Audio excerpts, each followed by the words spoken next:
जो साधक पवित्रता से, चाहे गृहस्थ में हो या विरक्त हो, नैष्ठिक ब्रह्मचारी हो या सीमित ब्रह्मचारी हो, सीमित ब्रह्मचारी कुछ वर्ष बाद फिर गृहस्थ में जाना है, नैष्ठिक ब्रह्मचारी आजीवन ब्रह्मचर्य रहना है, उसको इन 21 बातों को ध्यान पूर्वक सुनना चाहिए और अपने जीवन में उतारना चाहिए। पहली बात ये समझ लो कि वीर्य, प्राण और मन तीनों का एक तारतम्य है।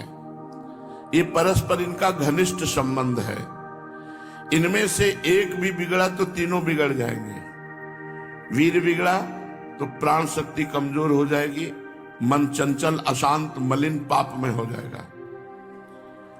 मन बिगड़ा तो आपके प्राण कमजोर हो जाएंगे, वीर्य स्तंभित करने की शक्ति नष्ट हो जाएगी, वीर्य रोकने की शक्ति नष्ट हो जाएगी।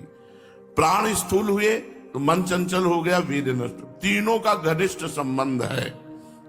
इसलिए एक को दृढ़ कर लो, किसी एक को, तो आपका सब संभलना शुरू हो जाएगा। मन को श्री जी के नाम में लगा दो, या प्राण वायु का संशोधन नाम जप करते हुए करो, या ब्रह्मचर्य पर दृष्टि डाल दो। एक ठीक हो जाएगा तो तीनों ठीक हो जाएंगे। मन शांत हो जाएगा, प्राण सूक्ष्म हो जाएंगे, यदि ब्रह्मचर्य ठीक है तो।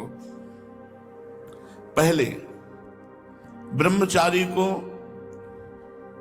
कब्ज से बचना चाहिए। बहुत सहज सरल उपाय है कब्ज नष्ट होने का। इसका हमने वर्षों प्रयोग किया है। वो छोटी हर पीस लीजिए, मिक्सी में पीस लीजिए या सिलबट्टा से पीस लीजिए, सहज पीस जाती है।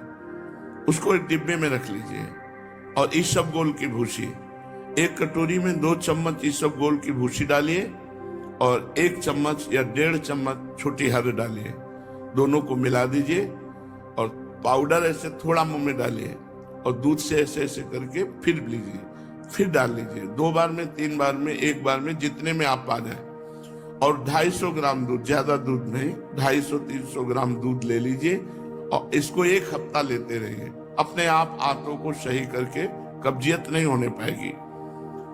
मल अवरुद्ध होना ही ब्रह्मचर्य के स्तंभित करने में बहुत परेशानी हो जाएगी, क्योंकि वो गर्म और बहुत विकार युक्त होता है।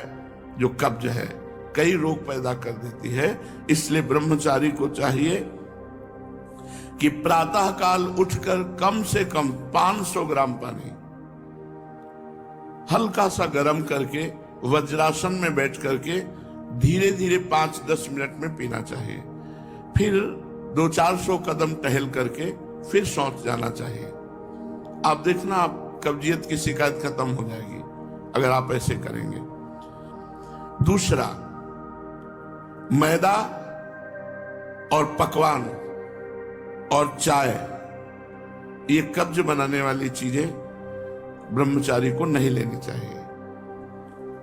जब तक 50 की आयु ना हो जाए तो चाय पीना ही नहीं चाहिए, चाय की जरूरत ही नहीं है। 50 के बाद ठीक है, 50 वर्ष की आयु हो गई, अब उसके बाद थोड़ा शरीर गर्म करने के लिए लेने लगी, कोई बात नहीं। लेकिन जवान साधक को चाय आदि की जरूरत नहीं है बेमतलब में। कुछ साधक काफी, और ये सब चीजें उनकी हैं जो बहुत ऑफिस में काम कर रहे हैं, जग रहे हैं, थोड़ी चाय ले ली, फिर गर्म हो गए, फिर सेवा में लग गए। साधक को नहीं लेना चाहिए।